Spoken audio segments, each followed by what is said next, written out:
Hello and welcome to this week's episode of Empowering Musicians podcast. I am your host, Michael Manley, and I'm happy to be welcoming my good friend Eric Beers to this week's episode. Welcome, Eric. Hi, thank you. And hopefully the feed is still going okay. Yes, one of the challenges and advantages of doing these virtual interviews is you can interview anybody anywhere, but we often are vexed by technology. Last week, I gave a very fascinating talk for about 10 minutes before I realized that I was muted and nobody could hear me. So I had to redo my whole episode. So we manage what we can with technology these days. And Eric, you are now a licensed clinical social worker. Is that your current job and title? I am. And so what do you do? That's my current profession, yeah. Yeah, and so what do you do in that role? Like, just give us a brief of what a licensed clinical social worker does. So licensed clinical social workers can do a lot of different things. Master of Social Work degree is a very broad degree. For me, what it means is I've been working as a psychotherapist for 14 years, primarily with children, adolescents, and families. I'm also, for the most recent 4 years, the director of a New York State mental health outpatient clinic for children and adolescents in Brooklyn. Great. And what we're going to talk about today is sort of changing gears within your career and switching careers, because you did not start out as a licensed clinical social worker. You were in a completely different performing arts field. So why don't you tell us a little bit about your beginning journey in music? Yeah, so I play clarinet. I don't anymore, but I went. I got bachelor's and master's of music from New England Conservatory in Boston, and then I did what most musicians do. I couldn't get a job immediately, so I freelanced, got whatever jobs I could here and there. But after a few years, I got a job playing in the Omaha Symphony. So I worked in the Omaha Symphony for 10 years. For various reasons, what really was two main reasons. I started to lose the passion for practicing, which is really, once you lose that as a musician, you're kind of, I'd loved practicing for a long, long time since high school, but I just really lost the passion for practicing and practicing excerpts in particular. And so that happened, and also being more important to me where I lived than what I did. So I really wanted to move back to the East Coast and to New York City in particular. So I started a plan for how to do that. And since I'd gone to a conservatory, it's a bit more difficult because you have a degree which has very few credits in anything useful. You essentially choose a school where you will study with the teacher you want.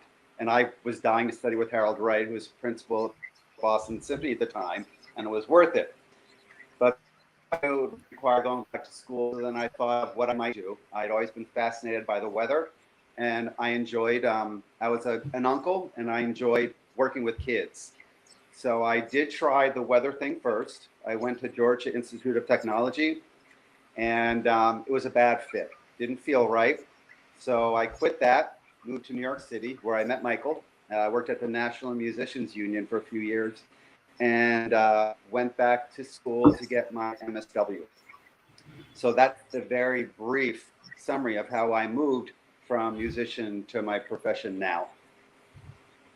That's really interesting. And what I find fascinating about your path is that most people who decide to switch careers out of the performing arts do so because they either can't make a living at it, or they have an injury or some other impediment that prevents them from doing what they love, or they have really bad nerve problems and it's just not fun anymore. But for you, it was not really forced. You just decided to go to a different chapter in your life, and other than the one rehearsal that you and I played together in the gay band in New York City, I don't think you had any other, like you you had no real desire to keep playing the clarinets in your new career, right? Like you just were able to kind of like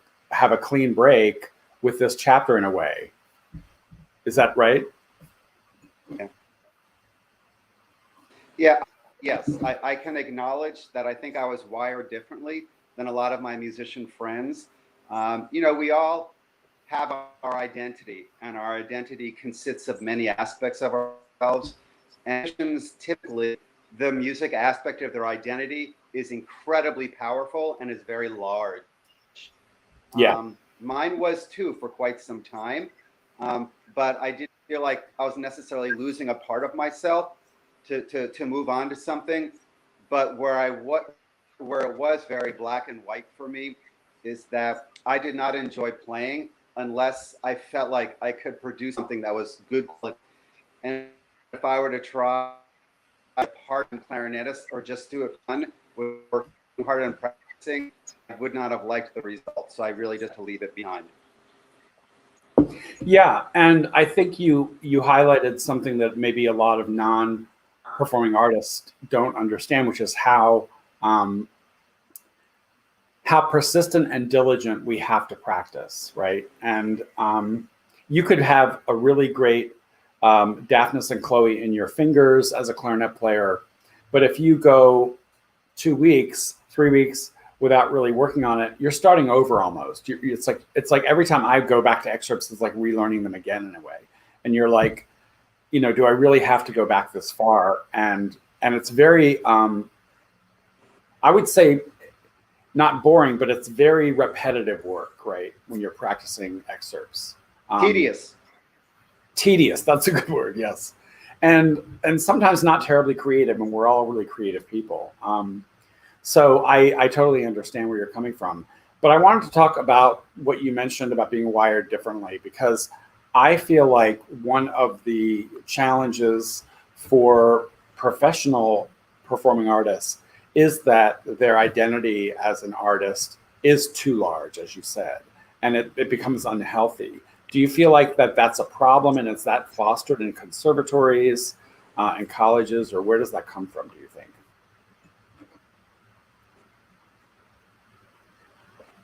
It's really hard. I can speak from my perspective. I wonder, okay, so yeah, I described how for me, my identity was made up of many things, and music was a strong portion of it. And music is still very important to me, as you know, because we would go to lots of concerts together, and I still love going to hear live music. For me, everyone's got to choose it ourselves, and the tough thing, it's a conflict, because to be successful as a classical musician does take an enormous, the degree of commitment is really exceptional. I do sometimes wonder if things are changing. It's a generational thing, because when I think of, I also follow tennis a lot, and I'm a big fan of both the Williams sisters, and Serena's retiring right now. It's a big deal in the news. When Serena first burst onto the scene, she's 41 now, and she came onto the scene, almost 25 years ago. You might not know this if you didn't follow tennis, but she was criticized a lot because she and her sister had varying interests.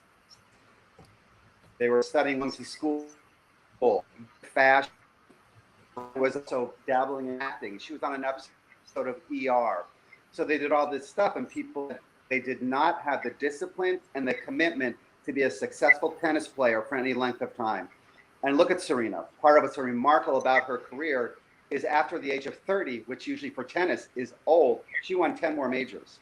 So, here are two women that lasted probably 4 times longer than anybody thought they would. And I believe it is because they did have all these interests. So when something in tennis wasn't going well, their life wasn't over. They had all these other aspects of their life. And so I do wonder if it's a generational thing, but it's, that's my take on it. Yeah, I think that's a really powerful observation. And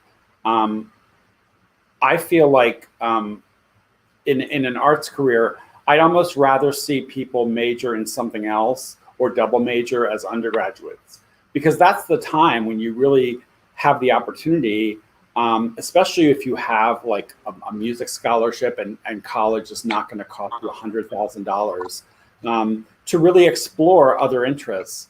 And then in grad school, you can focus. But I think so many of us focus in both degrees.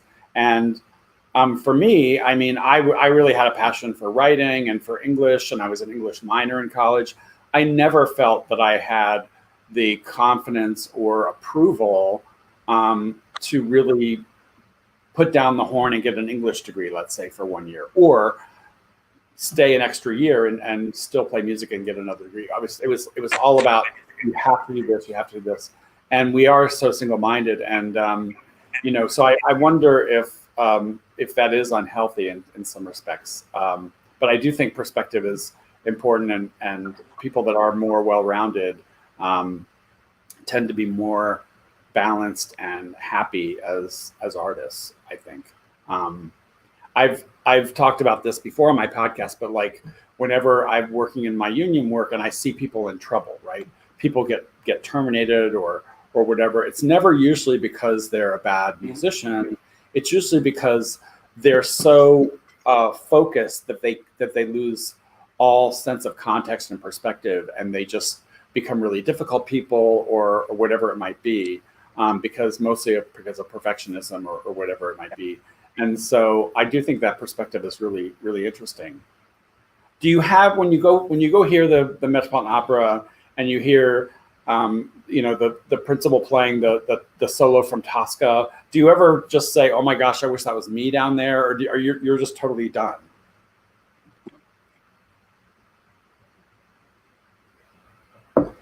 I don't, honestly. I can, in general, when I go to concerts, feel like I miss performing in concerts. But I have no pangs of regret ever. That's great. It take me more than 10 years, just clarinets held time. But no, I'm very happy in career. Yeah, I remember when you told me you sold your clarinets, and I was just like, I can't imagine selling my instruments. Even if I play only occasionally or stop playing, I just don't. It seems like such a part of me in some way that's like an extension of myself. And so I thought that was really fascinating that you got to the point where you're like, I don't even need the clarinets anymore, right? So if with COVID, you know, this has been a real disrupting time for performing arts, right? I Yeah. did want to say one bit. I did want to say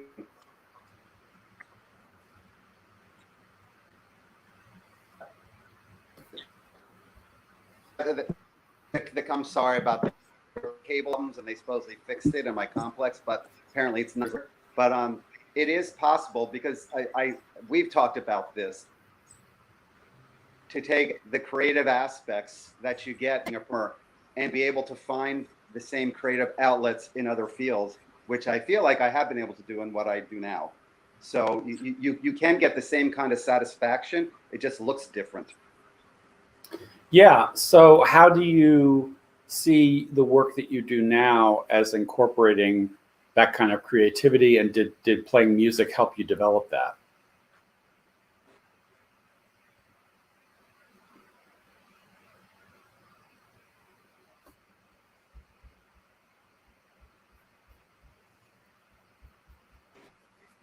I attended some kind of therapy. It's become a bit more mainstream and is not seen as strange anymore, or that there's something horribly wrong with you if you go to a therapist. So, you know, when I think about music, there's a lot of time we spend on our own practicing, whatever we practice, scales, etudes, solos, just different kinds of exercises for technique to improve, you know, all different kinds of practicing. But it's a lot of solitary work. You're alone in a practice room for hours and hours and hours, with people. But and once you get stage and it comes time to, you simply just perform. You're not thinking like you do when you practice. Stay and you perform, and it's somewhat like being on autopilot. Yeah. Therapy is kind of the study You read, you have supervisors, you do a lot of individual work. But when you get in the room with the person you're working with, there's an improvisatory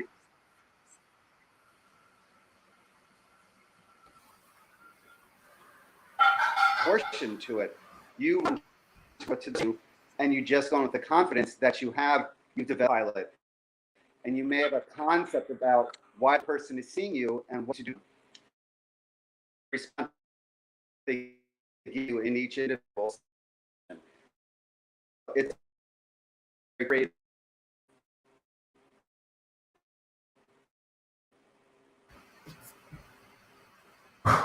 I think you're breaking up a little bit, Eric, but I think the point you're making was that music is not that improvisatory, right? It's very strict. You're practicing the same things over and over again to get to a level of perfection when you get to the concert hall. And with therapy, it sounds a little bit more like you're kind of improvising in a way. It's more like jazz, where you're having to really respond in the moment, and that takes a lot of creativity.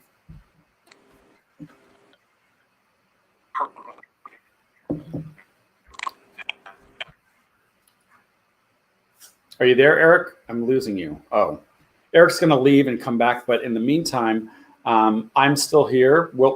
Welcoming your comments. If you're watching, you can always comment when I do these live streams in the comments section. Love to hear from our listeners. And we'll see if Eric gets back on. And, I think it's a really fascinating topic. And a lot of folks are going through this transition now. I think COVID has really disrupted a lot of our careers. And if you are thinking about switching careers or you have switched careers, let me know in the comments. And if you have any questions, feel free to put them right there in the chat. I'm going to add Eric back to the stream now. Welcome back, Eric. Yeah, I'm sorry. It just comes up. I had to reload. My Verizon did not do fixing the internet. Yes, apparently Verizon has something to be desired as far as. Are you able to see or hear anything now, or? Yes, I can hear you, and we can see you. So we'll continue as long as we can. I was just saying that a lot of folks, it was exacerbated by COVID, but a lot of folks end up in the early stages of a career, mid-career, like you were in Omaha, and for whatever reason, decide, you know what, I have to actually switch gears now. So what advice would you give to any artists who are thinking about or recently have changed careers? How do they still honor their inner artist while pursuing a different path?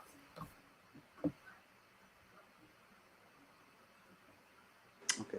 So we talked about identity and how strong musicians, how big a portion of themselves being a musician is in their identity. I think first is to see what aspect of it is really the part that speaks to them. Okay. So for example, for me, I liked, quite honestly, the solitary nature of it. I'm introverted, and always spend a good deal of time on my own. So that's one of the things that worked very well for me. That is something that transitioned well into what I do now. Another aspect of what I liked about being a musician is I am not good. I mean, these sound like little things, but these are the identity parts that worked for me. I have never, ever been a morning person. I needed something. I love afternoons and evenings and nights. So I needed that aspect.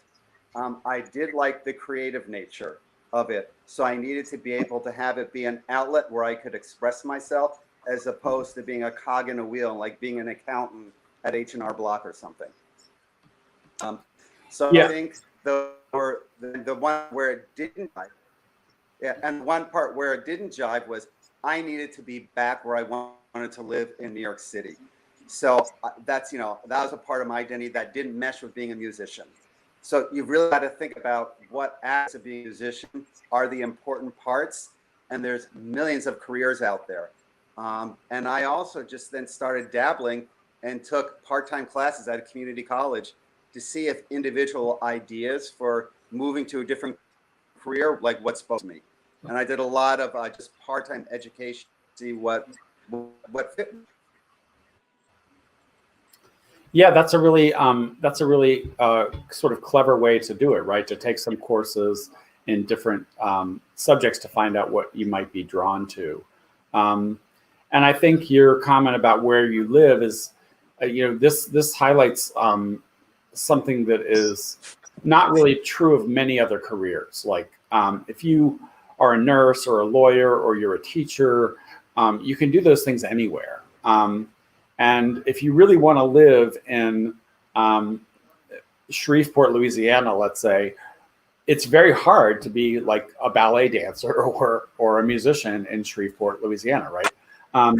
So you really have to understand that you're going to have to go where the work is. And that can, for somebody building a career, be many locations, right? If you kept taking auditions, you would maybe move on from Omaha to another orchestra and then to another orchestra. So you do have to consider these things when you're planning your career. Is what is important to me? And it's you had that clarity that living in New York City was like very, very clear to you that was important to you. That's really fascinating. Yeah, I don't know if I told you this. I don't know if I told you this little story, Michael, but the last audition I ever took was for the Cincinnati Symphony, which, as you know, major orchestra, good salary. I walked off the plane, nothing in Cincinnati, but the minute I stepped foot in the city, I said, this is not me. And that was another moment where I said, I really need to move on. It just, I just really only wanted to live one place.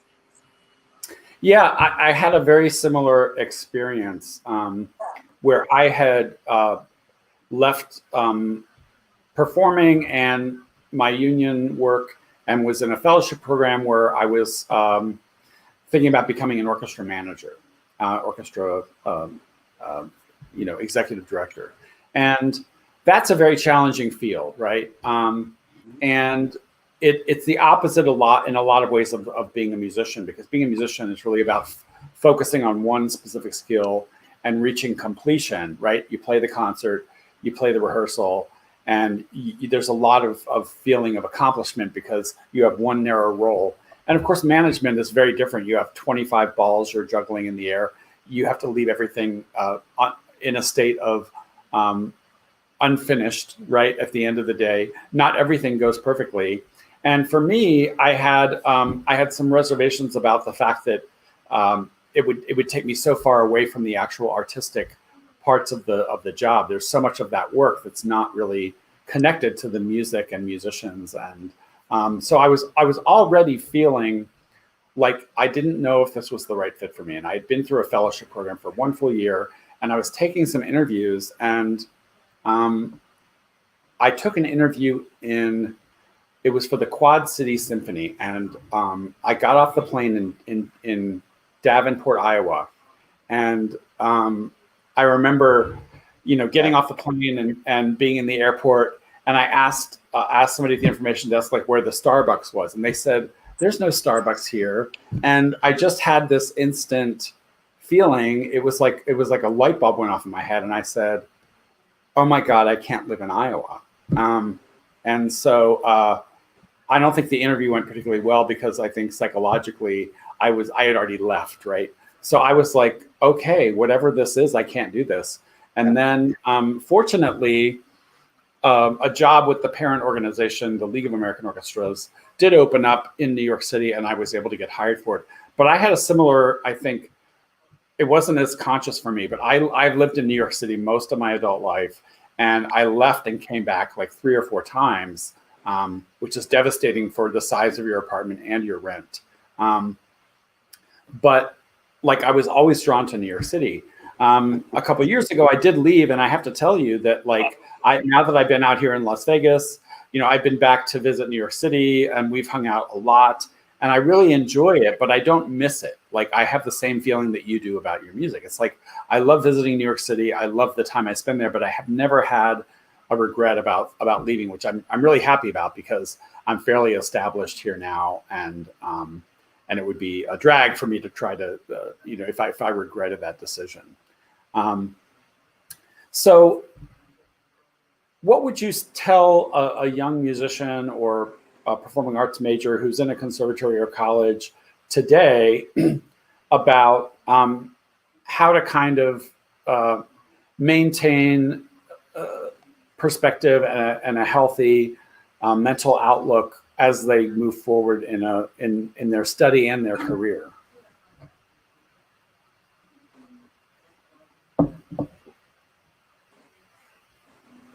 Wow.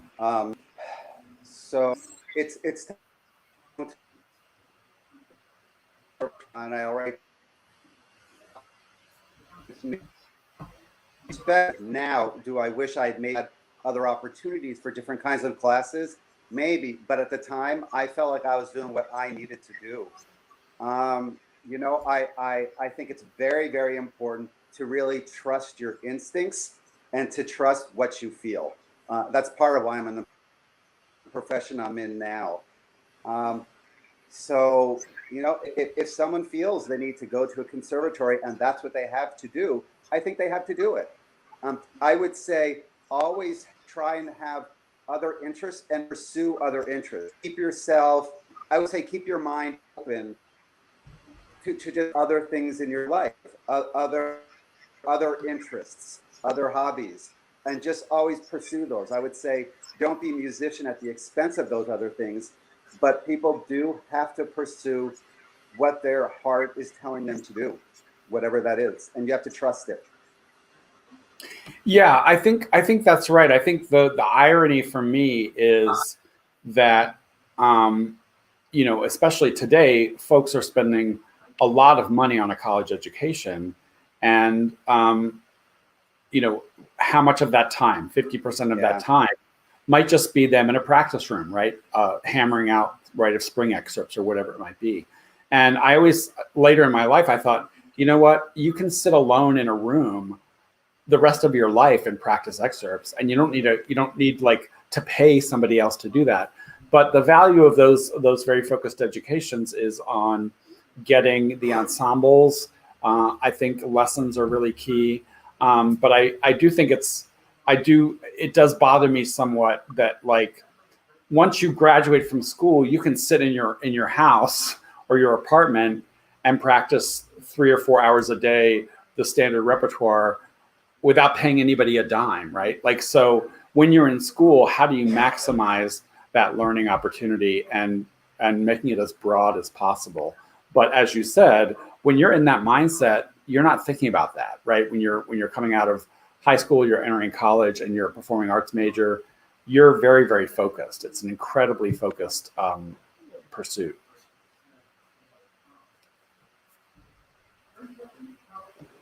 Yeah, and when you talk about school, I understand what you're saying about the cost, because even though at the time I went to college, which was, I graduated in 86 and then 88, so this is quite some time ago. While it was expensive compared to maybe, a state university, yes, it was, but it's changed. It's not gone up at a proportional rate. But this is a problem now in this country. The cost of higher education is really it's a bigger problem than just music at this point. Yeah, and I think you and I were both lucky in the time that we came up, because the costs are not proportional now to when we were in school, and that's partly because of this inflation bubble happening with student loans, and so students were being lent a lot of money, and the cost just went up commensurately. And I think my whole student loan debt over 4 years or 6 years was something like $7,000, if that, right? And I was terrified that it was that much. And I was fortunate in that I had scholarships and other things. But I ran into a friend who I met here in Las Vegas, who's a very talented composer, and he had mentioned that he had something like over $100,000 in student loans for a composing degree, right? Which is like outrageous in my view. Like, how are you ever going to pay that back? So I do think it's great that we have an administration that's doing something about that now. And, the people that are kind of our age, the sort of boomer Gen Xers who are saying, well, I had to pay back my student loans. It's nothing. It's not a fair comparison at all. Anything else you want to share about your perspective and anything you've learned in your career?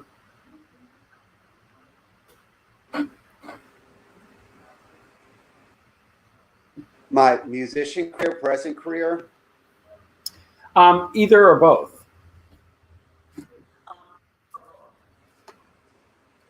My perspective. I mean, could you be a slightly? Could you narrow it a bit?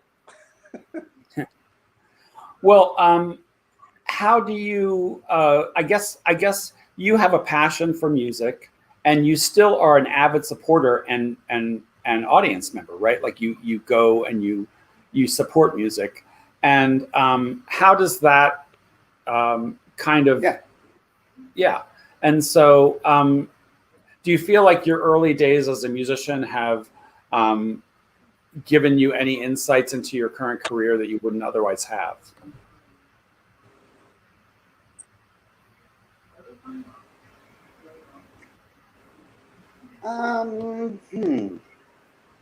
Well, okay. So I still do go to lots of concerts, and not just concerts. I go to other, I go to other kinds of performances.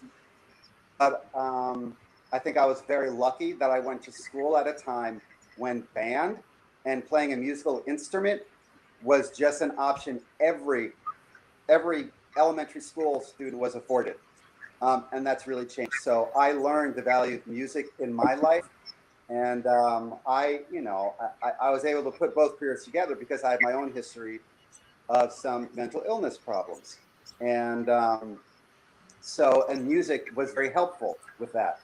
And music, we're in a country now where the arts have never really been valued, but I think they're valued even less now than they used to be. Quite the extent to see a school, a band, or an orchestra, whereas gym is still required all the way through 12th grade, at least here in New York City, where they do absolutely nothing. So, perspective, I mean, know that, even depending whether the art is your field, your professional field, just a vocational, hobby-like interest, the arts are really, really important. However you choose to pursue them or involve them in your life, I think to just include them in your life is really important. It's not very profound, but the arts in general have really lost. Yeah, I think that's right, and I wish that we had, like we have professional golfers and professional tennis players, and we have many adults who play golf and tennis, but we don't have many adults who play music, right? And so I do wish that the arts were more prevalent, and I also think that the connection we have to the arts is not necessarily parallel to our level of happiness or enjoyment with them. So I know you relate to this, I've met many people who have very successful careers in some of the most competitive fields as performing artists, and they're miserable human beings. Whereas people who might play in a volunteer group or a very small, part-time orchestra that's professional have a much happier outlook on life. So I think it's important to remember that we sometimes have this goal that like we have to do this one thing. And, I just remember somebody rolling their eyes saying, oh my God, I've got to play Brahms 3 again. And thinking to myself, how does one get tired of Brahms? But it happens, right? If you're doing it 52 weeks a year and you've done it for 20 years. So I think one of the things that I think people could maybe hold on to is the idea that your connection to the arts isn't dependent, and your investment and enjoyment isn't dependent on where you land in your career. You can still have that same satisfaction level in many different connections to the arts. And for you, it's being an audience member, right? And for others, it might be, playing in a local community orchestra while they're pursuing another career. And I think that some musicians get so driven to say that they have to do this one thing, and they might wake up one day and say, you know what, I'm actually not making any money at this. And they might transition. I think the worst case scenario is when people transition and feel like they're failures, right? Like, I didn't make it at that one thing. So therefore, because again, our self-esteem can get really wrapped up in what we do because it's such a big part of our personalities. So I think you're a really great example of somebody who left performing but didn't leave the arts, and has a really varied and fascinating, and I think for you, very satisfying life and career. And I want to thank you for being a great guest today.